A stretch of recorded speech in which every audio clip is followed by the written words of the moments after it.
Bonjour à toutes et à tous et bienvenue sur Grand Lille TV, vendredi 14 septembre, merci d'être avec nous. Voici avant toute chose vos prévisions météo, on espère une belle journée dans l'ensemble avec du soleil, du ciel bleu, quelques passages nuageux, des cumulus de beau temps sans gravité. Côté température, après une matinée assez fraîche et des températures relevées inférieures à 10 degrés tôt ce matin, les maximales vont quelque peu remonter, 19 degrés à Lille cet après-midi, on en reparle bien sûr après ce journal. À la une du sport et l'événement du week-end dans la région, c'est le retour de la Coupe Davis de tennis au stade Pierre-Mauroy. Cet après-midi, 13h30, la France affronte l'Espagne en demi-finale de la compétition. Voyez ces images de l'entraînement hier filmées par Vincent Vieillard à l'affiche. Tout d'abord à 13h30, Benoît Paire, puis le nordiste Lucas Pouille dès 13h30 au stade Pierre-Mauroy. L'actualité nationale décline en région après l'annonce du plan pauvreté d'Emmanuel Macron hier. Parmi les principales mesures annoncées par le chef de l'État, la fusion des allocations et un revenu universel d'ici 2020, la formation obligatoire jusqu'à 18 ans contre 16 aujourd'hui, sans oublier ces détails qui n'en sont sûrement pas pour certains, des petits déjeuners distribués dans les écoles primaires et des repas à la cantine à 1 euro. Pour les associations, notamment le Secours Populaire, ces annonces sont les bienvenues, mais on préfère tout de même attendre de voir du concret avant de se réjouir. Écoutez ainsi le secrétaire départemental du Secours Populaire, l'un des départements les plus pauvres de France, c'est bien évidemment celui du Nord. Jean-Louis Calin, au micro de Vincent Vieillard. C'est la fin de l'assistanat pour l'assistanat. Alors j'espère que ça va aller jusqu'au bout et que ça nous conforte un peu dans notre façon de faire. Je dis toujours au secours populaire, entrée gratuite, sortie payante. Et oui, alors ça fait rire, bien sûr, mais ça veut dire quoi? Ça veut dire quand on vient, eh bien, on sait qu'on va vous demander quelque chose, donner un coup de main, participer. Voilà, il faut être acteur dans la société où on vit et pas quelqu'un qui vient toujours demander, baisser la tête et dire merci, mendier. Non, la question n'est pas là. Il faut aussi absolument que les gens se bougent, ils font et c'est comme ça qu'on va refaire une nouvelle société. Autre actualité ce dimanche dans la région, c'est l'ouverture de la chasse, un moment toujours très attendu par les passionnés, qui plus est très nombreux dans la Fédération du Nord, mais avec de nouvelles réglementations en vigueur et cette pétition en ligne contre la vente d'articles de chasse dans les magasins Decathlon, les chasseurs font indirectement beaucoup parler d'eux ces dernières semaines. L'occasion pour le président de la Fédération du Pas-de-Calais, Willy Schran, de monter au créneau et de défendre ses activités.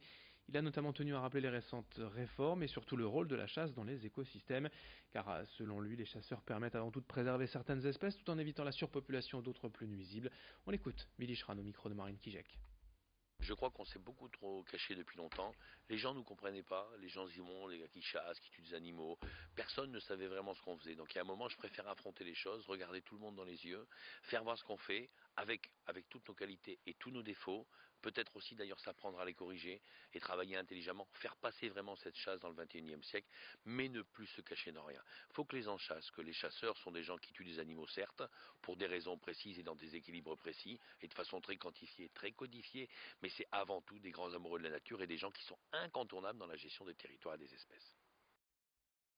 En bref, dans ce journal, la police nationale lance un avis de recherche après la disparition inquiétante d'une jeune dunkerquoise de 17 ans.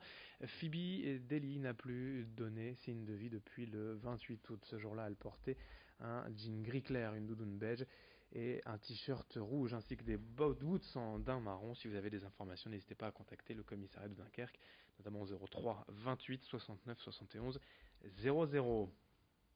Dans cette édition également, une solution de plus en plus prisée pour le cadre de vie des salariés. Bien évidemment, le télétravail en France, 61% des salariés aimeraient pouvoir en faire plus. La loi définit ce principe depuis 2008 et de nombreuses entreprises le permettent aujourd'hui.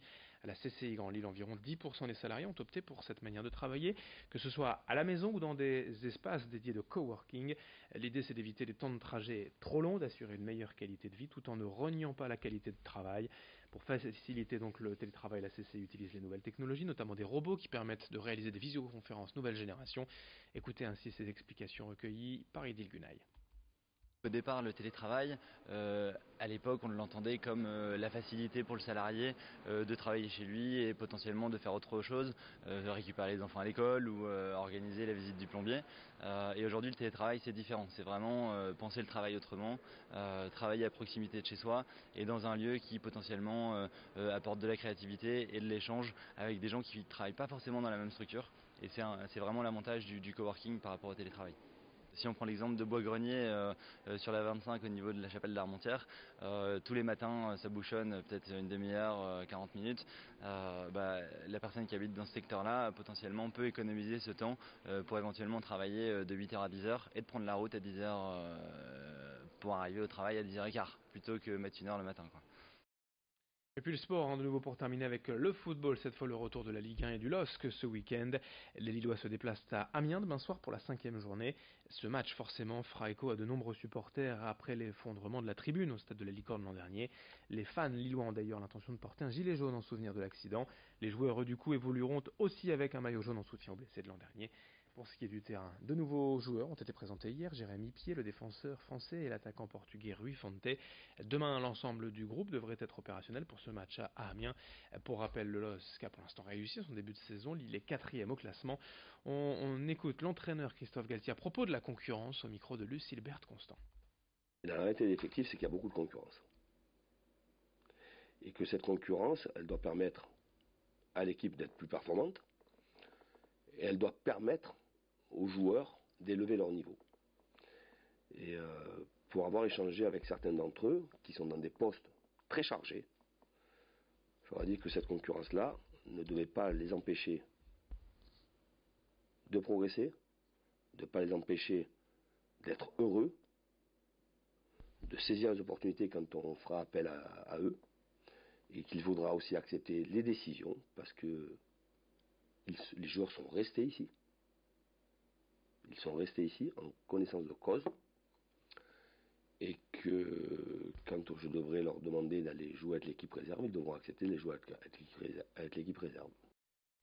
Amiens-Lille, 5e journée de Ligue 1, demain soir à 20h. Et n'oubliez pas, cet après-midi, dès 13h30, France-Espagne, demi-finale de Coupe Davis de tennis. Le premier match, ce sera Benoît Paire face à Pablo Carreno Busta, suivi de Lucas Pouille, le nordiste, face à Roberto Bautista Agut. Merci de votre fidélité. Dans un instant, d'autres informations à suivre sur Grand Lille TV. Très belle journée à toutes et à tous.